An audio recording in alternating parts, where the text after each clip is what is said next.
நான் ஒரு சின்ன உதாரணம் சொல்கிறேன், உதாரணத்திற்கு மட்டும்தான். இப்பொழுது இந்த நெடுஞ்சாலையிலே பேருந்துகள் ஓடிக்கொண்டிருக்கின்றன. உங்களிலே ஒரு சிலர் பூபதியை போன்ற, நம்முடைய நடராஜனை போன்ற, தமிழரசனை போன்றவர்கள் ஒன்று சேர்ந்து ஒரு 10 பேரை அழைத்து கொண்டு போய் அந்த பேருந்தை வழிமறித்து தடுத்து நிறுத்தி ஓட்டுநரை கீழே இறக்கிவிட்டு என்னை அந்த இடத்துல உட்கார வைத்தால் அதில் இருக்கிற பயணிகள் எல்லாம் கைத்தட்டி வரவேற்பார்களா?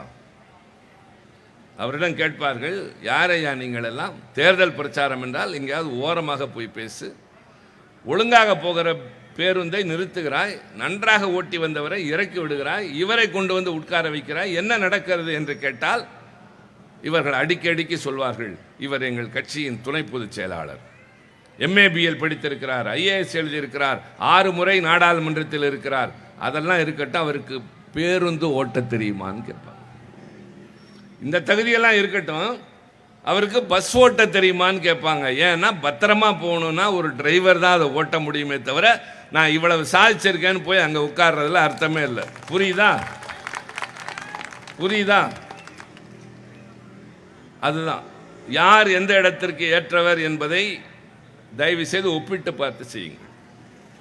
50 ஆண்டு காலம் இந்த நாட்டுக்காக மக்களுக்காக உழைத்து ஊர் ஊராக திரிந்து கொடியேற்றி கூட்டம் பேசி போராட்டங்களில் கலந்து கொண்டு சிறைச்சாலைக்கெல்லாம் சென்று மெல்ல மெல்ல உயர்ந்து என்னாலும் உங்களுக்காக பாடுபடுகின்ற ஒரு தலைவன் தளபதி அண்ணன் MK ஸ்டாலின். அவர் யாருடைய கருணையினாலும் யாருடைய சலுகையினாலும் அந்த இடத்திற்கு வந்தவர் அல்ல, அல்லது ஒரு சிலரை போல திடீரென்று வந்து அந்த இடத்துல நின்று எனக்கு இதை தாருங்கள் என்று கேட்டவரும் அல்ல. உழைத்து உழைத்து அதன் மூலமாக மக்களோடு நெருக்கமான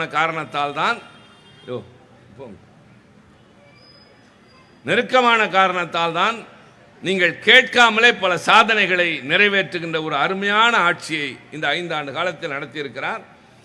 இந்தியா முழுவதும் பாராட்டப்படுகின்ற ஒரு மாநிலமாக 10வது இடத்தில் இருந்த தமிழகம் இன்றைக்கு முதலிடத்தில் வந்திருக்கிறது என்றால் அதற்கு காரணம் திராவிட மாடல் ஆட்சி. எனக்கெல்லாம் பெருமை, எப்பொழுதுமே எங்களுக்கு பெருமை. அங்கே திமுக காரன் என்று சொல்லுகிற போது எங்களுக்கு ஒரு ஓகை, அங்கே எங்களுக்கு தனி மரியாதையே உண்டு. நரேந்திர மோடி அவர்கள் கூட வரிசையாக வருகிற போது எல்லோரையும் பார்த்து நமஸ்கார் என்பார், என்னிடம் வணக்கம் சிவா என்று தான் சொல்வார். அந்த அளவிற்கு கழகத்தை சார்ந்தவர்கள் எப்படி என்று அவர்களுக்கு நன்றாகவே தெரியும். ஆக இது நியாயம் கேட்கிற நேரம். திசை திருப்புகிறவர்களுக்கு முன்னால் இந்த விளக்கத்தை சொல்ல வேண்டும் என்று சொல்கிறேன். பெண்களுக்கு முன்னுரிமை தருவதில், முக்கியத்துவம் தருவதில், உயர்வு தருவதில் திராவிட முன்னேற்ற கழகம் அந்த நாள் தொட்டு இந்த நாள் வரை இருந்து கொண்டே இருக்கு. அண்ணா எழுதிய நாடகங்கள், திரைப்படங்கள், கலைஞர் எழுதிய படங்கள், வசனங்கள், ஆட்சியில் இருந்தபோது செய்த சாதனைகள், இன்றைக்கு இருக்கிற தளபதி ஸ்டாலின் செய்வது, பெண்களுக்கு அதிக முக்கியத்துவம் தருகிறோம். ஏன்? பெண்களால் தான் சமுதாயம், பெண்களால் தான் குடும்பம். அவர்கள் தன்னிறைவு பெற வேண்டும் என்பதை விட சமுதாயத்தில் உயர்வு பெற வேண்டும் என்று கல்வி தருகிறோம். இப்படியெல்லாம் செய்துவிட்டு தானே வந்து உங்கள் முன்னால் நிற்கிறோம்.